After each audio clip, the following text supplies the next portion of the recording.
वालेकुम अस्सलाम। क्या हाल है बच्चों आप लोगों का? ठीक है। ये कौन है? आज हमारे पास स्टोरी टाइम में है शेख चिल्ली। ये शेख चिल्ली है, ठीक है। शेख चिल्ली की कहानी सुनते हैं, सोच रहा था? अभी पता चल जाएगा। गौर से सुने और बताएं आपने इस कहानी से क्या सीखा, ठीक है। किसी शहर में एक बुढ़िया रहती थी। उसका एक ही बेटा था जो बहुत बेवकूफ़ और निकम्मा था। वो हर वक्त ख्याली पुलाव पकाता रहता, ये करूँगा वो करूँगा, मगर करता कुछ नहीं था। लोग उसे शेख चिल्ली कहते थे। बुढ़िया ने घर में चंद मुर्गियाँ पाल रखी थीं। वो उनके अंडे बेचकर अपना और अपने बेटे का पेट पालती थी यानी कि खाना खिलाती थी। एक दिन उसने शेख चिल्ली को अंडों की एक टोकरी दी और कहा, लो बेटा, बाजार जाकर ये अंडे बेच आओ ताकि 4 पैसे हाथ आएं और मैं कोई दाल रोटी पका सकूं। शेख चिल्ली ने अंडों की टोकरी सर पर रखी और बाजार की तरफ चल पड़ा। बाजार में आकर टोकरी अपने सामने रखी और आवाज़ निकालने लगा, अंडे ले लो, मुर्गी के अंडे ले लो। शेख चिल्ली जब आवाज़ लगा चुका तो सोचने लगा, जब मेरी टोकरी के सारे अंडे बिक जाएंगे तो उनमें पैसों से और ज़्यादा अंडे खरीदूंगा, फिर उन्हें बेचकर खूब दौलत कमाऊंगा। जब मेरे पास ढेर सारे पैसे आ जाएंगे तो मैं भेड़ बकरियां खरीद लूँगा और उनका दूध बेचकर खूब पैसे जमा करूँगा। जब मेरे पास बहुत पैसे जमा हो जाएंगे मैं गाय भैंस खरीद कर उनका दूध बेचूँगा, गाय बछड़े भी देंगी और इस तरह मेरे पास बहुत सी गायें हो जाएंगी। फिर मैं उन्हें बेचकर घोड़े खरीद लूँगा और घोड़ों की तिजारत शुरू करूँगा और मैं एक बहुत कीमती और आला नस्ल के घोड़े खरीदूँगा। मैं खूब दौलत कमाऊँगा, सारे शहर में मशहूर हो जाऊँगा, लोग मुझे तोहफे दिया करेंगे। जब मैं घोड़े पर बैठ के बाजार से गुजरूँगा लोग मुझे झुककर सलाम करेंगे। मैं एक शाही महल बनवाऊँगा जो बादशाह के महल से भी ज़्यादा खूबसूरत होगा। लोग उसे देखकर अश अश कर उठेंगे। अश अश यानी कि तारीफ़ करेंगे उसकी। महल में ज़रूरत की हर चीज़ मौजूद होगी।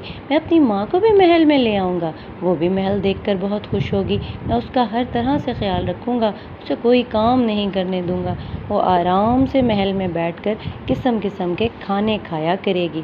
महल में बहुत सारे नौकर चाकर होंगे जो दिन रात हमारी खिदमत करेंगे। मैं अपने शहर के गरीब लोगों को खाना भी खिलाया करूँगा, उन्हें अच्छे से कपड़े लेकर दिया करूँगा। होते होते मेरी शोहरत बादशाह तक पहुँच जाएगी। बादशाह अपने वज़ीर को मेरे पास भेजेगा और मुझे आके कहेगा, हजूर बादशाह सलामत आपसे मिलना चाहते हैं।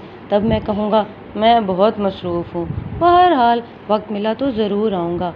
मैं अपने 2 कीमती घोड़े लेकर बादशाह के दरबार में जाऊँगा और वो घोड़े बादशाह सलामत को तोहफे में दे दूँगा।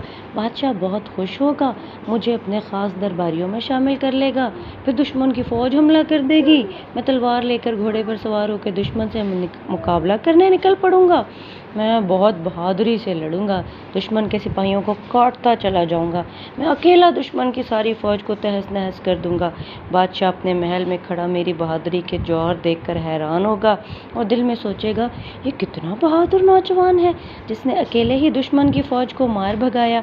बादशाह आगे बढ़कर मुझे सीने से लगा लेगा।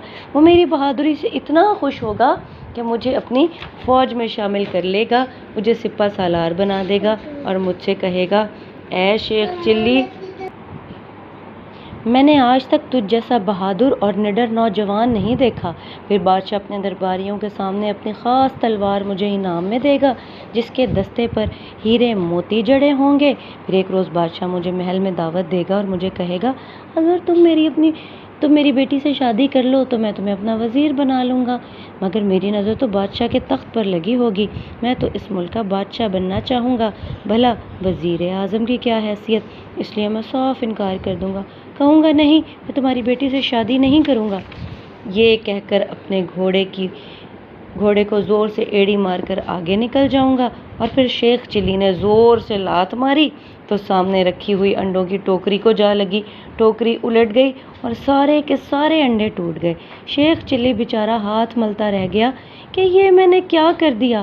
प्यारे बच्चों, जो लोग काम नहीं करते और शेख चिल्ली की तरह सिर्फ ख्याली पुलाव पकाते रहते हैं, उनका यही अंजाम होता है। यानी कि सिर्फ बातें नहीं करनी चाहिए, बल्कि काम भी करके कुछ दिखाना चाहिए कि हम काम भी कर सकते हैं ना। अब्दुल्ला, आपको मज़ा आया? Thank you.